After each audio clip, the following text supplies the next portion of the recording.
Dani, Grande garoto, como como é que estamos? você tá? Eu gostei aí dos tijolinhos atrás, né? Tijolinhos, na verdade, né? Desculpa, plural metafônico, né? Vamos dizer assim. Tem vários cenários, né? Tem o cenário das nuvens, do quarto do Luca. Aqui tem o É, cenário da sala, do aviãozinho, né? O do aviãozinho. Aqui Joãozinho. um lugar meio Arial Palácios, né? Aqui, né? A É, luz livre atrás, mas tem os mangás japoneses ali, tem um negócio meio, né? Uns é, é, bonecos, o, o Ariel Palácio e os bonequinhos também. Eu tô vendo aqui uns bonequinhos aqui atrás de você. né? Isso aqui Gostei. é isso. Pô, tem que ter um estilo, né? Comprei isso Não, aqui e só hoje em para dia o pessoal live. tira foto, tem um programa que finge que tem uma biblioteca atrás. Essa aí é de verdade. Essa O é de Zoom verdade, eu conheço. O Zoom você bota um pano de fundo. Você pode colocar um planeta atrás de você. Você coloca um pano de fundo lá para. Isso é bom porque impede que as pessoas que passem atrás não apareçam, né? Então, limita bem o ambiente. Eu recebi agora uma foto de um grande ministro do STJ. Esqueci agora qual era o ministro, mas um grande ministro do STJ fazendo uma sessão do STJ virtual e atrás aparecia na tela de fundo um tubarão. Parece que o Neto mexeu no computador e ele não conseguiu tirar. Isso foi na sessão virtual, isso rodou. É, Tempos modernos, né? não tem jeito, né? Não tem jeito. Deixa eu falar aqui, ó, o pessoal tá entrando aqui na live. Vamos aguardar. Boa Queria noite. agradecer. Boa noite para todo mundo. Queria agradecer de início aqui o Daniel Brant. Dani, meu grande amigo, por ter aceitado essa participação na live. Eu tenho feito lives com amigos e juristas, e o Daniel se encaixa nas duas características, mais do que um amigo, é um grande amigo e um jurista também, mais do que um jurista, um grande jurista. E o Daniel Brantes, para quem não conhece, ele fez a graduação, a vida dele na PUC, né, do Rio de Janeiro, graduação, mestrado, doutorado, e no mestrado a gente teve a honra de estreitar e iniciar uma amizade verdadeira. O Dani também fez o estudo fora do Brasil, em Buffalo, na Universidade de Buffalo, em Nova York, onde ele ainda é Research Fellow, né Dani? Sim, sim. E ele é vice-presidente acadêmico do CBMA, que é o Centro Brasileiro de Mediação e Arbitragem. Hoje o Daniel ele se encaixa de uma maneira muito forte nesse mercado de mediação e arbitragem, já é uma grande referência. Eu tenho orgulho de escrever com ele alguns artigos sobre arbitragem. A gente publicou agora recentemente um sobre arbitragem na administração pública em Portugal e também no Canadá a gente publicou. Muito, muito graças a ele, né? Graças especialmente a ele, que tem uma abertura internacional enorme Tem o dos e é mundos muito virtuais, carinhoso. o artigo dos mundos virtuais, da arbitragem dos mundos virtuais também, que a gente Dos pode mundos falar. virtuais que escrevemos. A gente já tem alguns artigos escritos e vem novidade aí, mas a gente não vai falar disso agora, não. Depois a gente faz uma live para falar de novidades, deixa passar um tempo.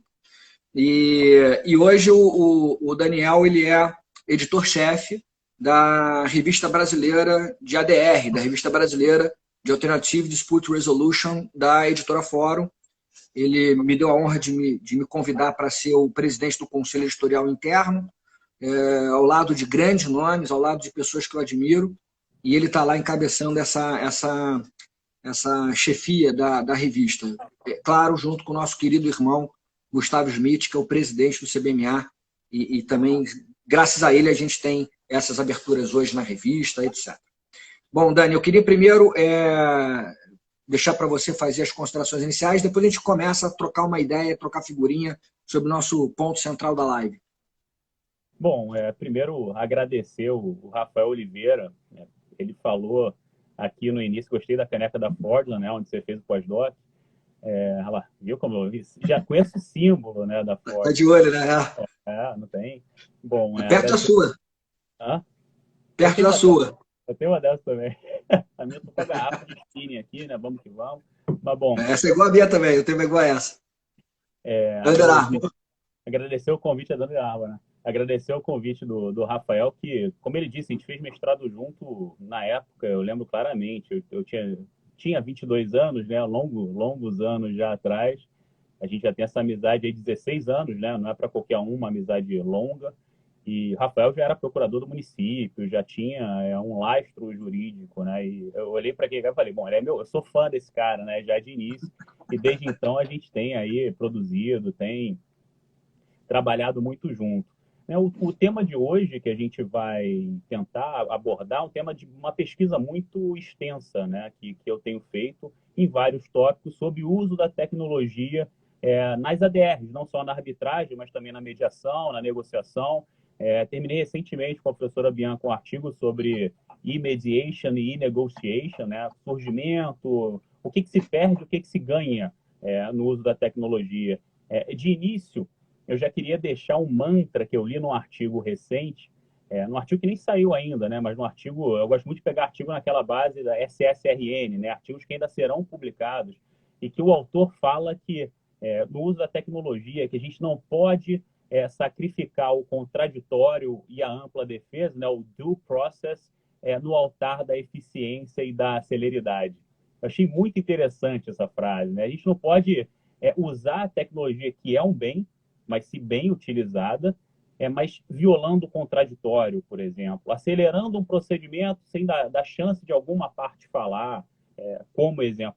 E a gente sabe que a violação do artigo 21, parágrafo 2º da Lei de Arbitragem, aqui no Brasil, que fala do contraditório, imparcialidade, né, do árbitro também, ele é uma norma de ordem pública. O STJ já reconheceu como você não consegue reconhecer, homologar uma sentença internacional se você conseguir comprovar uma violação do contraditório e, obviamente, também você consegue aqui internamente anular uma sentença arbitral, se for o caso. Óbvio, tem que ser uma violação grave ao contraditório e plenamente comprovada. Né? Então, eu acho que esse é um mantra que a gente tem que levar a usar a tecnologia, sim, principalmente em um momento como esse. Mazolão, grande Mazola, né? Esse é nosso irmão, né? Grande jogador de futebol e um jurista, né, da maior qualidade, sem contar rubro-negro, né? O Rafael, infelizmente, escolheu errado, tricolor, etc. E tal. Mas, né, o Mazola, um grande abraço, um grande beijo nesse coração aí. Espero que você esteja bem. Bom, beijo, Mazola. Então, o que a gente estava falando? Esse mantra, eu gostei muito dessa frase, que a gente tem que realmente levar com cuidado. Né? Então, com relação, a gente pode falar óbvio, vamos falar do uso da tecnologia tanto na arbitragem quanto um pouquinho na mediação, mas na arbitragem em si, a principal preocupação que eu tenho as partes burlarem o procedimento. Duas preocupações. Uma, particular o procedimento, e a segunda, a cybersecurity, a segurança. O volume de ataque de hackers aumentou em 140% nesse momento. Eu conheço quatro grandes empresas de infraestrutura que sofreram ataques de hacker gravíssimos, estão com o sistema não funcionando. Você imagina, você que trabalha com direito administrativo, que é a referência nessa área, você tem uma grande empresa de energia elétrica que aconteceu, de energia elétrica, sofreu um ataque de hacker que ficou com o sistema indisponível, que fornece energia para vários estados, por exemplo. Tentaram atacar o sistema operacional da empresa, ou seja, deixar os estados sem energia, para pedir pura e simplesmente resgate, o famoso ransomware. Né? Você coloca e pede resgate. Né? Eles não conseguiram atingir, obviamente, o fornecimento de serviço, mas falando de serviço essencial, energia elétrica no momento de isolamento, imagina, né? Então, é uma realidade também o ataque cibernético nos procedimentos arbitrais, né? Nos centros de arbitragem, nas câmaras de arbitragem. Os hackers já perceberam que tem informações valiosíssimas ali de empresas, principalmente.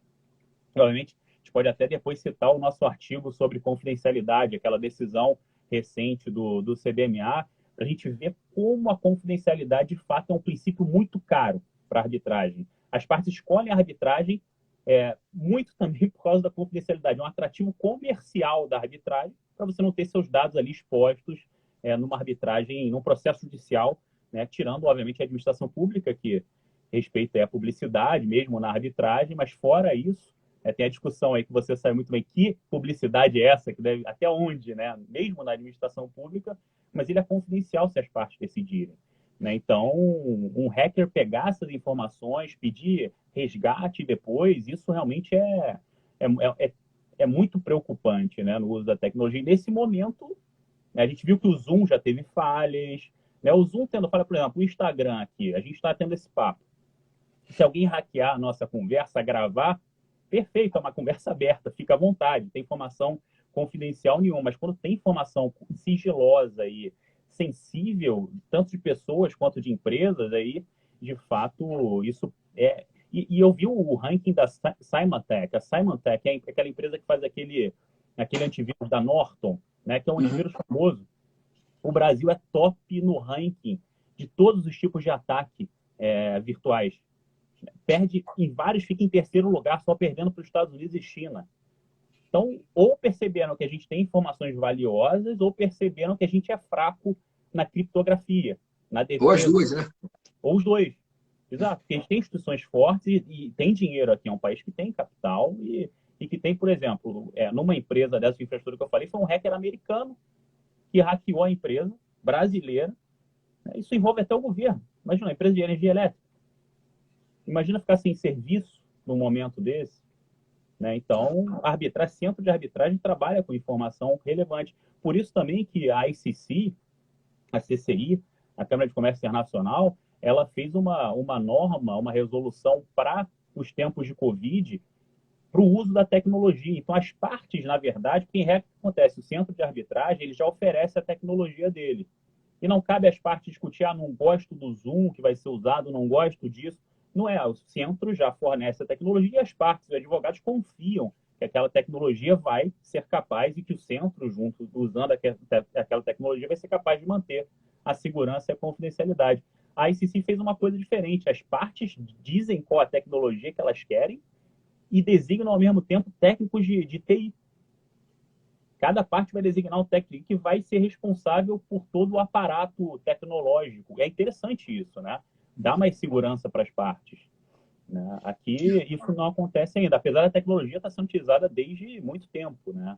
Se for no CBMA, que é a nossa instituição de arbitragem, você vê uma sala de videoconferência, não só o CBMA, todas as grandes instituições brasileiras, como a CCBC, CAMAR, todos gozam de uma infraestrutura muito boa de tecnologia. Mas são essas preocupações aí na arbitragem, por exemplo, que a gente tem. Por um lado, é muito bom, porque torna o procedimento mais célere, mas tem sempre esses poréns, né? Eu acho assim, o tema é super relevante e super atual, né? Porque a gente já vê o uso crescente de tecnologia nas resoluções de disputas, inclusive na resolução estatal, né, de disputas. Né? A gente viu agora o STF fez a primeira sessão virtual da sua história, com sustentação oral via sistema de tecnologia, via internet, via lá o sistema que o STF ofereceu para os advogados. E cada vez mais essa questão da tecnologia se faz presente. Nós temos a virtualização dos processos. Você falou no início da minha atuação. Eu hoje mesmo, durante o dia, despachei aqui home office processo à procuradoria, porque nós já temos um sistema relativamente avançado de virtualização. E se esse sistema cai, por exemplo, eu fico refém.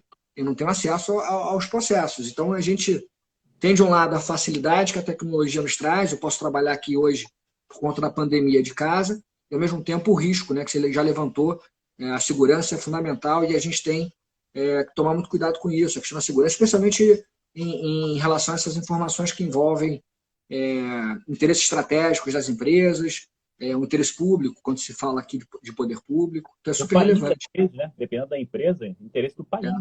Então... Exatamente. Então, o tema que eu e o Daniel a gente escolheu para hoje, ele já antecipou, então, uso de tecnologia. Então, a Alessandra abordou, né? Ali. Não deve, né? Não posso em todas. Não posso esquecer. Em todas. Deixa eu também registrar que a OAB Ilha está aqui, Bárbara, também a Natália Brasil, querida aluna, querida amiga, muita gente boa aqui assistindo a nossa live. Mas voltando aqui, então, a gente escolheu o uso das tecnologias nas ADRs. Quando a gente fala aqui em ADR, acho que todo mundo já sabe mais ou menos o que significa a sigla, mas não custa lembrar. Alternative Dispute Resolution, ou traduzindo, literalmente seriam os métodos alternativos, né, de solução de litígios. Alguns autores preferem métodos adequados de solução de litígios. Sem entrar nessa questão de nomenclatura, a gente está tratando de soluções extraestatais, de solução de litígios, soluções que vão para fora do Poder Judiciário. E aí a mediação e a arbitragem, elas se destacam, não só a mediação e a arbitragem, mas também, por exemplo, o Dispute Board, a Comissão de Resolução de Disputas, que já tem regulamento específico em São Paulo, é uma questão que está crescendo no Brasil.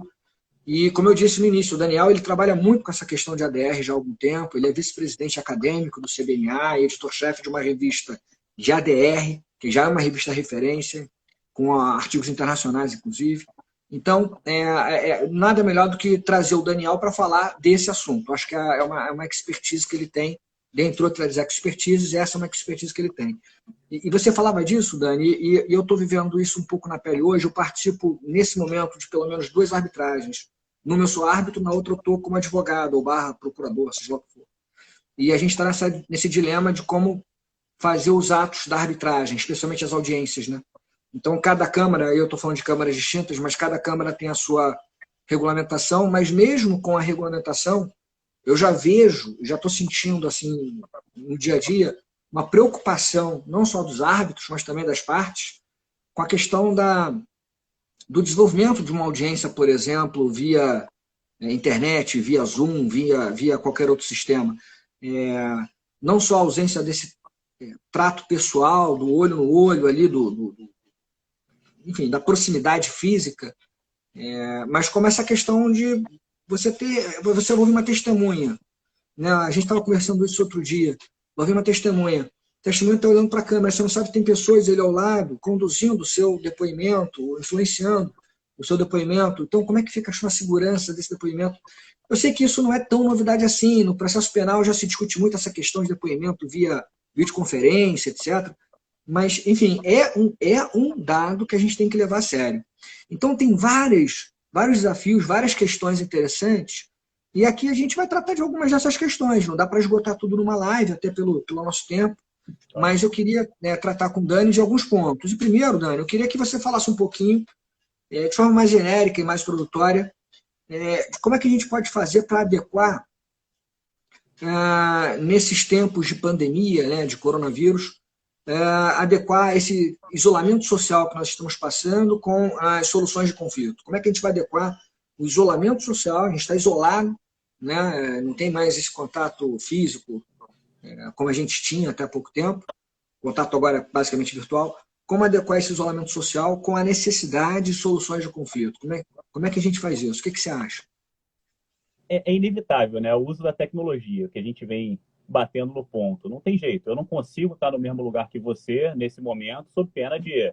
Né, eu posso estar sintomático com Covid-19, né? E, obviamente, eu vi muita gente falando que Covid-19 já teve 18 antes, não se preocupa, não, por causa do ano de 2019. Que né, então, tem até uma vertente. Mas, assim, o uso da tecnologia, ele já é estimulado no mundo inteiro pela legislação nacional, né, e pelos regulamentos internos dos centros de arbitragem, das câmaras arbitrais internacionais e nacionais. Né? A internacional, se você for na AAA, que é americana, né, a ICDR, que é o braço internacional da AAA, na ICC, na London Court of International Arbitration, todas elas vão falar em princípio de eficiência, né, e uso da tecnologia. O árbitro vai poder regular o procedimento, conduzir o procedimento da maneira que ele achar melhor, sempre em prol da eficiência do procedimento. Então, videoconferência é uma vertente sempre, né, escrita lá, está escrito sempre expressamente nos regulamentos, então isso já é utilizado. Agora, a gente realmente tem que ter sensibilidade em quando utilizar e como utilizar. Uma diferença da arbitragem para o judiciário é que os procedimentos arbitrais não pararam. Né? Os centros de arbitragem fizeram resoluções administrativas falando que a partir daquele momento o protocolo seria por e-mail, basicamente, falando dos centros brasileiros. Né? O CBMA foi o primeiro, inclusive, né? O protocolo das peças, etc., em que pese as partes continuem protocolando por e-mail para se garantir enviando também pelos correios uma peça, né? A cópia da peça, mas os protocolos, os procedimentos continuaram correndo. O judiciário parou, suspendeu os processos, voltaram agora os processos eletrônicos, mas aqueles procedimentos, os processos judiciais que a gente precisa despachar, etc., ainda não sabemos quando vão voltar, né? Quando a gente vai poder frequentar o fórum, por exemplo. né? Então, na arbitragem, continuaram. Agora, o árbitro, o presidente, principalmente do painel arbitral, do tribunal, ele tem que ter sensibilidade. O que ele vai poder, de fato, utilizar a tecnologia e o que ele não vai poder. Né? Por exemplo, uma testemunha-chave do procedimento, eu já vejo com certa ressalva uma videoconferência. Eu posso estar falando contigo aqui por um ponto, por exemplo. Eu posso ter alguém colocando um teleprompter, placas atrás aqui, e eu lendo tudo que eu preciso falar, né, por exemplo.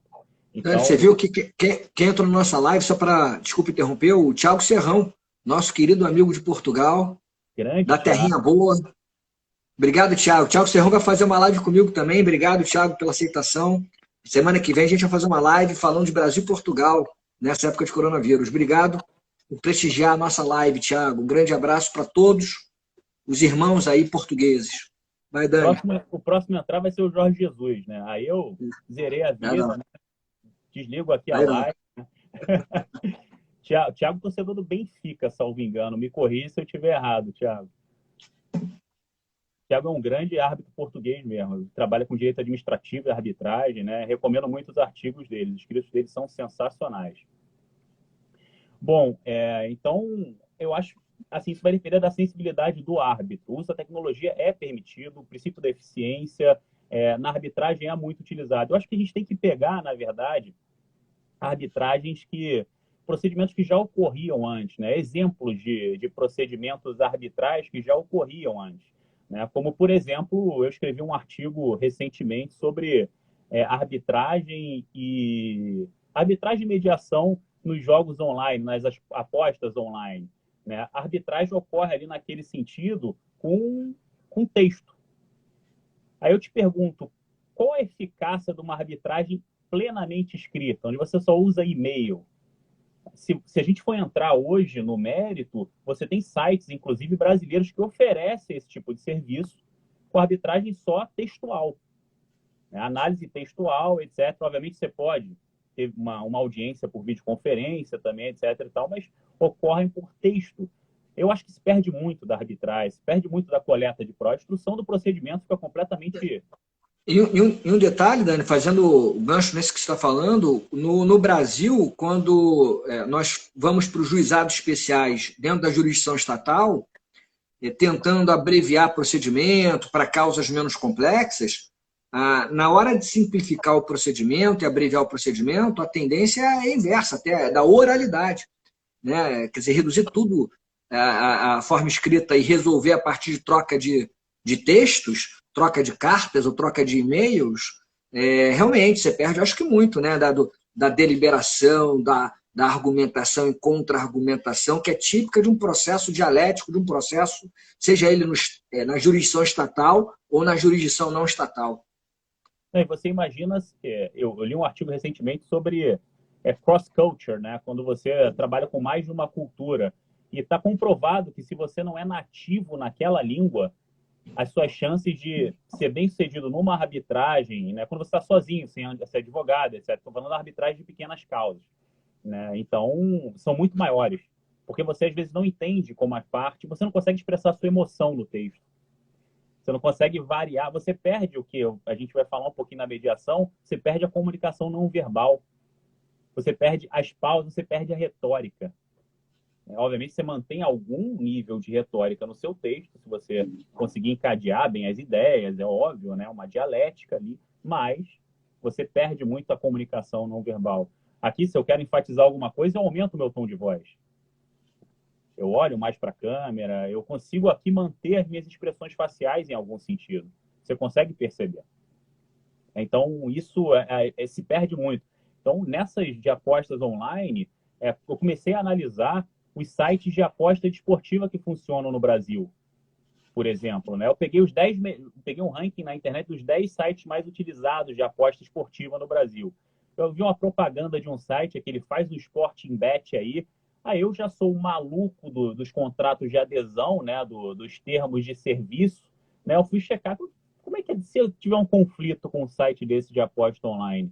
Que ninguém clica, né? Ninguém lê, né? Todo mundo clica, mas ninguém lê. Eu falo sempre, uma das maiores mentiras do mundo li e aceito os termos de serviço.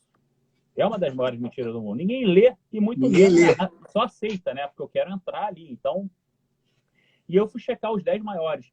Para minha surpresa, alguns não tinham cláusula de solução de conflitos. Então, você não sabe nem a quem procurar, porque isso é uma estratégia para reduzir a percepção de risco do consumidor. Se fala muito em administração de empresas, né? Você saber com quem falar em casos de incidentes críticos, em casos de uma ruptura na relação, é um primeiro grande passo para você conquistar aquele cliente. Imagina um cliente quando você vai botar um dinheiro em uma aposta, que você não compra nenhum serviço, né? Em regra, você vai perder, inclusive, as chances estão contra você. E aí eu descobri alguns sites, por exemplo, resolução de conflitos no judiciário de Curaçao, outros no judiciário do Chipre. Né? E aí eu descobri 4 sites que designavam 2 instituições inglesas, uma de mediação, a ICOGRA, e outra, a IBAS, que é de arbitragem, na Inglaterra, sediadas na Inglaterra.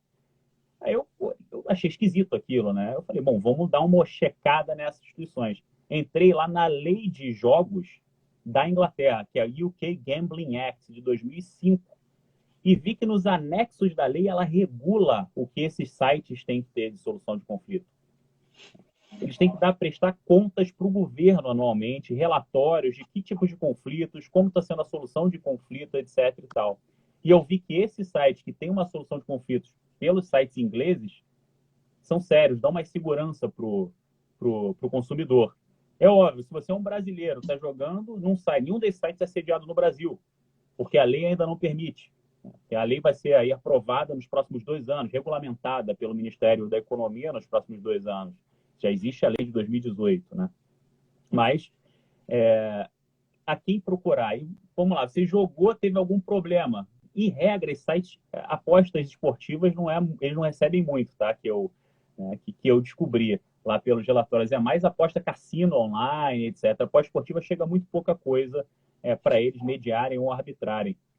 Mas eu achei muito interessante, porque no Brasil eu já vi casos de arbitragem em massa, arbitragens baratas. Né? Então, vamos lá, caso de direito imobiliário aqui, nessas corretoras, vai para arbitragem ali.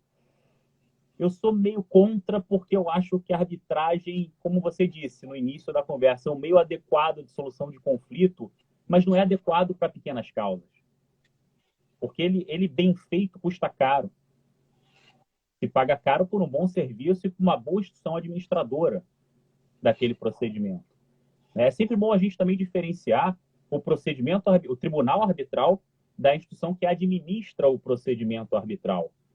Você tem lá o CBMA, o Centro Brasileiro de Mediação e Arbitragem. Essa é uma instituição administradora de procedimentos arbitrais. Vários tribunais arbitrais se formam naquela instituição. Então, você tem um requerimento de instauração de arbitragem feito por uma parte, que tinha lá a convenção arbitral no seu contrato, cláusula compromissória, e a partir dali, você já designa o seu árbitro, outra parte designa o outro co-árbitro, e esses 2 designam o árbitro-presidente, para causas, no CBMA, por exemplo, acima de 6 milhões de reais. Abaixo de 6 milhões de reais, você pode botar 3 árbitros também, mas, em regra, vai ser arbitragem expedita um árbitro só. Então, e aquele centro de arbitragem vai ter vários tribunais arbitrais formados. Eu vejo muita confusão, às vezes, né? Fala-se em tribunal arbitral, parece que o centro só tem um tribunal arbitral formado. E aí é o presidente do tribunal arbitral que vai decidir sobre o uso da tecnologia ou não, junto com as partes, na hora, por exemplo, de fazer lá a assinatura de uma ata de missão ou de um termo de arbitragem, que é o documento que organiza os prazos do procedimento e como o procedimento vai andar dali para frente. Né? Eu acho que é ali no termo de arbitragem que você tem que deixar claro como vai ser utilizada a tecnologia numa arbitragem, por exemplo. Porque é o momento que você define até o procedimento, né, do que vai ser observado. Na arbitragem, para quem não está acostumado, as partes têm essa liberdade de definirem o procedimento que vai ser observado naquele caso específico.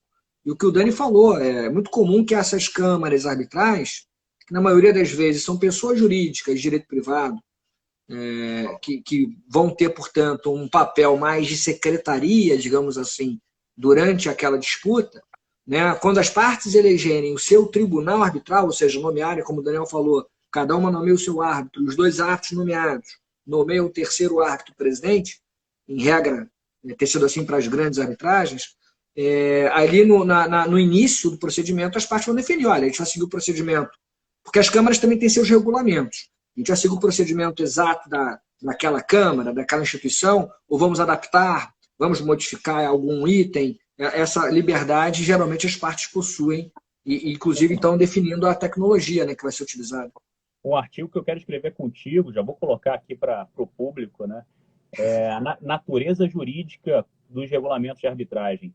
É muito interessante, porque é um código de processo feito por particulares e que não respeita o princípio democrático, o procedimento legislativo, a participação de todos. É feito, basicamente, imposto por algumas pessoas da área que fazem, imposto, entre aspas, né, que fazem aquele regulamento e alterado com o tempo, quando se observa novas boas práticas, alterado com o tempo. E mesmo assim, a autonomia das partes, artigo 8º, parágrafo único da Lei 9.307/96, né, elege a parte, quando coloca aquele centro arbitral na convenção de arbitragem, elege aquele regulamento e muitas vezes nem sabe o que aquele regulamento diz daquele centro de arbitragem. É uma cláusula, por exemplo, que a gente fala patológica, doente, uma cláusula compromissória doente. Se você, por exemplo, coloca um centro de arbitragem, mas eu quero que o procedimento corra lá, mas com regulamento de outra instituição. Não é possível, né? Então, mas é interessante discutir isso, né? Até que ponto deve, de fato, prevalecer um regulamento de arbitragem sobre a vontade das partes ou até sobre normas de ordem pública. Por exemplo, a confidencialidade, né? O fato de um regulamento prever a confidencialidade, em que hipótese ela pode ser quebrada? Nenhum regulamento prevê isso. Nessa linha, né, quando a gente fala, por exemplo, de arbitragem na administração pública, eu já vi alguns entes federados que trouxeram seus decretos regulamentadores, falando da sua participação em arbitragens, dizendo que as câmaras que poderão ser selecionadas, as instituições arbitrais que serão selecionadas para atuarem nos eventuais conflitos, elas têm que se cadastrar previamente. E aí esses entes federados têm elencado alguns requisitos para esse cadastramento. O que tem gerado, ou que começou a gerar, porque isso é muito recente, um movimento de essas instituições potencialmente interessadas em fazer arbitragens envolvendo esses entes federativos, muitas vezes adaptarem os seus regulamentos para se amoldarem aquelas exigências e elas poderem, então, se cadastrar perante aquele ente federado, quem sabe amanhã ser escolhida para solucionar eventual conflito. Então, acho que tem os dois lados, né? Você tem essa discussão primeira que se levanta, se as partes podem alterar as regras da Câmara e qual o limite para isso. E o inverso, quando uma parte é tão forte, digamos assim, tem tanta relevância como é o poder público, né? O maior contratante do Brasil, enfim, quando ele começa a entrar nesse mundo de arbitragem, aí é como se fosse o inverso, as câmaras se adaptando para pescarem lá o ente federado e poderem participar junto do ente federado numa eventual solução de disputa. Esse é um tema super relevante, muito legal da gente tratar mesmo. Ninguém fala disso, por incrível que pareça, obviamente pode ter algum artigo que fale, né, de fontes do direito da arbitragem. E o regulamento da decisão arbitral está lá como uma das fontes de direito. Primeiro, obviamente, lei, estou falando de arbitragem doméstica, né, que ocorre aqui no Brasil. Lei brasileira, Lei 9.307, depois, se as partes quiserem, Código de Processo Civil de maneira subsidiária, se elas quiserem, obviamente. Depois, e principalmente os regulamentos, que é o que prepondera ali, é o que o árbitro-presidente vai utilizar para organizar aquele procedimento, né? Mas de onde veio esse regulamento? Já tem umas ideias interessantes aqui para a gente escrever. Quando acabar, eu vou te ligar. Porque a gente já analisou, eu e você já analisamos em um projeto, que inclusive nacionalmente e internacionalmente também, os regulamentos das instituições arbitrais internacionais são muito distintos, né? E brasileiras também. Só um exemplo nacionalmente, a gente tem a CAN-CCBC prevendo o árbitro de emergência em 2018, a Camarb prevendo o árbitro de emergência em 2019 e nenhuma outra instituição prevendo o árbitro de emergência em si ainda. Então, você tem arbitragens que vão poder fazer o uso, obviamente, sempre com a ressalva de que inserir a convenção arbitral posteriormente à previsão. Se foi antes, tem que fazer uma novação ali no contrato, uma nova cláusula compromissória, que é autônoma sempre em relação ao contrato principal, né? Sempre, se o contrato for nulo, a cláusula continua sendo válida, isso é sempre uma questão que a gente tem que trazer, mas isso mostra uma diferença. Você pode utilizar, antes do tribunal arbitral instaurado, uma figura que pode auxiliar muito você, que não precisa buscar o judiciário, e vai buscar ali um árbitro de emergência. Então, são um exemplo de variação dos regulamentos. E muitas vezes as partes elegem uma instituição arbitral outra sem saber se permite o uso da tecnologia, como permite, como é o nosso papo aqui, né, quando será utilizada, que institutos aquele regulamento prevê, etc., se ele é minucioso ou não aquele regulamento. Essa falta de uniformidade pode gerar uma confusão mais para os advogados, né, que vão, obviamente, que tem advogado que nunca militou na arbitragem, por exemplo. Às vezes, um advogado no início de carreira, etc., que não é da área, ele não sabe nem que tem um regulamento de arbitragem à Câmara. Aí, obviamente, também tem o regulamento de mediação, né? A gente vai tem às vezes regulamentos específicos do CBMA, por exemplo, tem regulamento específico para arbitragem desportiva, né? Como segunda instância da Câmara Nacional de Resolução de Disputas da CBF e da CBB, né, de basquete. Então, você vai ter que saber as nuances. Se você for na AAA internacional, a American Arbitration Association, você vai ter, para arbitragem doméstica nos Estados Unidos, para internacional, um regulamento só. Mas você vai ter para arbitragem comercial, você vai ter 4 tipos de regulamento diferentes. Dependendo da área. Um para arbitragem comercial, outro para infraestrutura, outro, entendeu? Você vai ter vários regulamentos. Você saber qual consultar e saber que tem diferenças também. Nani, e assim, só para a gente já está com mais ou menos 40 minutos, indo para o final, por conta da limitação do tempo. Abre o vinho aí, vamos lá, vamos seguir. Abre um James Suckling aí, 100, e a gente segue. Sem RP, isso. Eu queria ouvir de você um pouquinho no final agora, de forma sucinta, o mais sucinta possível, sobre o ônus e bônus, né? Os ganhos e as perdas que a gente tem hoje com o uso da tecnologia na resolução de conflitos, quer dizer, vantagens e desvantagens. Qual é a sua análise? O que você vê aí de benefícios e de malefícios, ônus e bônus, em relação ao uso da tecnologia na resolução de conflitos? Bom, falando de arbitragem, na arbitragem é claro, né, a rapidez, a celeridade, benefícios claros, né, a gente não pode. Agora, os malefícios são segurança, cybersecurity, vazamento de dados, isso para mim é muito relevante, e as partes poderem burlar o procedimento, né? Vamos lá, eu, por exemplo, poderia fingir que o nosso sinal está ruim aqui, né? Ou numa audioconferência, a gente pode falar não só de videoconferência, mas eu posso fingir que o nosso sinal está ruim. Eu sei fazer isso, Rafael, por exemplo. Né? Tem uma veia artística que eu consigo fingir que o sinal está ruim. Quando entra no túnel? Exato. Eu posso fazer, quer ver? Oi, Rafael, que o sinal... Como é que está a internet aí? Direito? Não pareceu que o sinal está falhando? Não pareceu? Ótimo. Eu posso, como testemunha num depoimento pessoal meu, fazer isso. E aí, vai remarcar para outro dia, se eu estiver inseguro, por exemplo. Né? O sinal está ruim, você pode fingir. Se você tiver né? O áudio está ruim, não necessariamente a imagem. Né? A imagem é mais difícil. Né? Mas uma audioconferência no telefone, você pode usar artifícios, você não sabe quem está do outro lado falando. Né? Então, isso, de fato... Mas a cybersecurity, para mim, a segurança é o principal. Né? Principalmente em arbitragem. Agora, se a gente transpuser isso... E na arbitragem também, como a gente tem, por exemplo, a cross-examination, que é você, como advogado, falando direto com a parte contrária. Como advogado na arbitragem, você perde a retórica. Né? Aqui, online, você não consegue colocar tanta pressão em mim quanto você conseguiria presencialmente. E é isso, na mediação, é mais sensível ainda. Porque o que é uma mediação? Uma e-mediation, né? Uma mediação eletrônica. É uma negociação com um terceiro interessado. Na arbitragem, o árbitro vai decidir, vai usar a tecnologia e vai decidir a partir do que ele coletou ali, ok. As partes burlando ou não. Né? Mas na mediação, e aí, a gente tem que estudar retórica para ver a comunicação em si. Primeiro, você tem que usar um aplicativo que as partes se sintam à vontade. Então, o mediador ele tem que ser o facilitador, ele tem que exercer a função de esclarecedor. Tem que fazer reunião prévia com as pessoas para usarem aquela tecnologia. Tem um artigo, Rafa, de negociação, que eles mediram empiricamente as chances de sucesso da negociação face-to-face, quando a gente está presencialmente, usando uma tecnologia, videoconferência ou audioconferência, e até quando as pessoas estão no mesmo ambiente, lado a lado, sentadas de lado, em vez de olhar um para o rosto do outro. Impressionante como face-to-face, presencialmente, o nível de consenso, de acordo, foi maior, inclusive, do sentado de lado a lado no mesmo ambiente.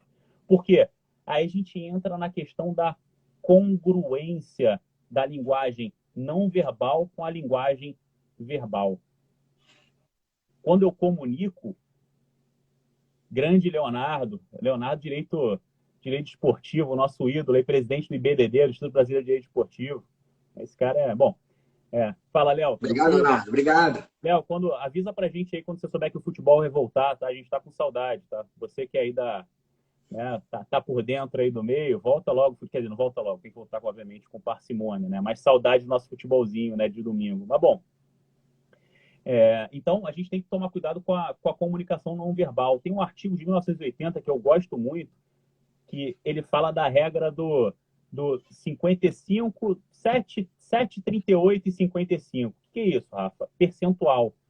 7%, ele considera, esse autor, obviamente eu tenho críticas em relação a isso, mas ele considera que só 7% da comunicação é verbal. 55% seria a linguagem corporal, a body language, e 38% o tom de voz. Então, os italianos são campeões, então. Sim, sem dúvida. O tom de voz, mas é a paralinguagem que se chama, né, o tom de voz. Você enfatiza alguma coisa, a sua retórica é muito utilizada a partir do tom de voz. E o que sobra para a gente no uso do aplicativo? Vamos lá, mediação. Está comprovado também, artigos falam isso, que quanto mais as pessoas partes usam aquele aplicativo, mais acostumadas elas estão com aquele ambiente. Né? E mais chance você tem de consenso, de acordo. O mediador ele tem que ter a função de esclarecedor a todo momento. Como se usa o aplicativo? Imagina você pega uma pessoa que não está acostumada com tecnologia. Ele tem que facilitar e esclarecer a todo. Ele tem que abrir as partes para o consenso. É tudo uma questão de confiança. Quando a gente insere a tecnologia numa negociação, numa mediação, numa negociação você tem que confiar na outra parte. Eu tenho que estabelecer rapport contigo, confiança para a gente chegar a um acordo. Né? Inclusive, não sei se você já assistiu, o melhor filme de negociação que eu acho é o do Tom Hanks, aquele Ponte dos Espiões. Assiste esse filme, que é um filme... Faz tempo, só o cinema. Faz tempo, mas é um filmaço. Tem no Netflix, é um filmaço. Então, a gente tem que confiar para chegar a um acordo. Presencialmente, a gente confia mais no outro. A gente estabelece esse rapport, essa ligação antes, em momento preliminar. Porque eu consigo praticar... Porque aí você tem vários nomes, né? Tem a prosêmica. A prosêmica é como você usa o ambiente a seu favor, a sua movimentação, né? Tem a cinésia, como você usa a sua linguagem corporal, né, a seu favor, as suas expressões, tirando o toque, tá? Quando eu, por exemplo, eu toco em você, eu estou demonstrando confiança.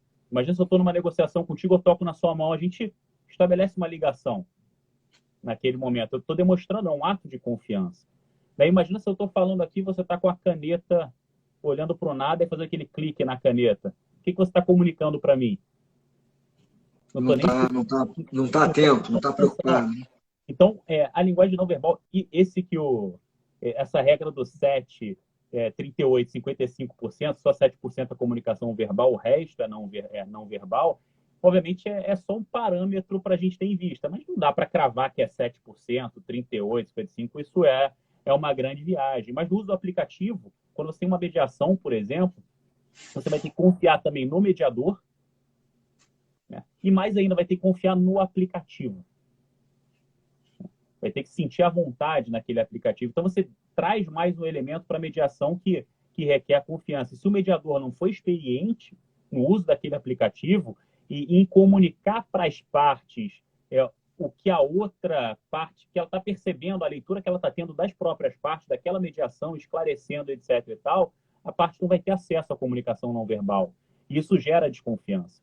Né? Essa é uma preocupação muito grande. Né? Aqui a gente tem só um acesso às suas feições, que é uma boa parte, né? Você ter congruência nas suas feições com o que você fala já é um bom início, mas é o que sobra no uso da tecnologia aqui, do aplicativo em si, né? Então, já foi comprovado que as emoções são expressas pelo rosto por 7 movimentos musculares diferentes, entendeu? A gente tem 7 tipos de expressões que comunicam, né? E é engraçado que, obviamente, quando a gente está sozinho, né, estudos falam isso, na solidão a gente tem movimentos faciais mais fortes de expressão do que quando a gente está no convívio social. Então, quando você sente uma dor e está sozinho, Rafael, eu te garanto que a sua expressão facial é diferente quando você está no convívio social. Né? Aquela, né, talvez aí, socialmente você faça uma expressão melhor. Então, a gente perde muito da comunicação, que é, no limite, ao fim e ao cabo, o que é uma negociação, uma mediação. É uma boa comunicação. Dani, eu queria encerrar então nossa live. A gente está aqui com o tempo praticamente esgotado. Queria agradecer imensamente a sua participação. Você deu você é muito didático. Eu já te elogiei muito sobre isso, né? A última vez que a gente esteve junto, falando lado ao lado, presencialmente, foi lá na ASP, em São Paulo. A gente falou muito sobre a arbitragem lá, e foi incrível. E foi incrível ver você falando pausadamente em relação a essa questão que você acabou de mencionar. Você preenche as características todas, da linguagem verbal, não verbal. Acho que você é um grande orador, um grande... Não só fala bem, mas como tem conteúdo, e passa bem o conteúdo. Acho que... Consigo fingir que o sinal está falhando, inclusive, né? É, até isso, até artista você é. Então, eu acho que você falou de uma maneira muito didática, de um tema que, para muitas pessoas que estão aqui na nossa live, é um tema que não faz parte da rotina, né? O tema da ADR, para muitos, ainda é um tema um pouco distante. Muitos já trabalham com ADR, verdade, mas a gente tem nessa live aqui um público muito heterogêneo. Eu acho que você conseguiu trazer uma linguagem acessível para todo mundo. Queria te agradecer imensamente, falar que tenho um carinho enorme por você, uma admiração absurda, enorme. E vem projeto novo nosso aí, e a gente vai em breve divulgar também. E eu quero fazer uma live específica, chamando você, nosso querido amigo Gustavo Smith, para fazer depois um anúncio especial. Mas isso no seu tempo, não agora. Então, primeiro, agradecer, e segundo, desejar que você fique com Deus, com saúde aí, você e sua família, e também agradecer a todos que assistiram. Deixo a palavra para você. Queria agradecer aqui a todos a Natália, a Flávia também, que estão... A gente que aprende aqui, né? Isso é um bate-papo. Acho que o mais legal aqui entre nós, Freitas Neto, nosso grande amigo, que eu não vou falar, obviamente, né, como é conhecido, mas nosso grande amigo aqui entrou na live. Grande Juninho, tudo bem, cara? Então... Juninho, saudade, Juninho. Juninho tá num paraíso lá na Serra, na casa dele. Eu acho que ele está em lua de mel até hoje, depois do casamento, né? Ele nunca mais, né? Tá Beijo para Gabi. Mas queria agradecer você, sabe que eu sou teu fã desde de início, e aqui não é puxa-saquismo nem nada, a gente, né? Você é um dos caras que tem mais caráter que eu conheço, um cara sensacional, né? Então, não preciso nem falar, o teu livro é referência, né? Citado no STF, é um cara que dá uma aula espetacular, porque nem todo grande pesquisador também é bom professor, e você também é um grande professor, um grande mestre. Vários amigos meus já passaram em concurso e falaram efetivamente que só passaram administrativo por causa do livro do Rafael Oliveira e das aulas do Rafael Oliveira, né? Então, de fato... Eu só tenho a te agradecer e vamos fazer outras aqui, que foi bacana esse bate-papo, né? Mais informal mesmo, que eu acho que tem que ser assim. Isso, né? exatamente. Então, agradeço a todos os presentes. Contem comigo, podem me adicionar no Instagram, façam perguntas à vontade, tá bom, gente? Eu estou à disposição. Exatamente. Sigam o professor Daniel Brant no Instagram, muita coisa interessante no perfil dele.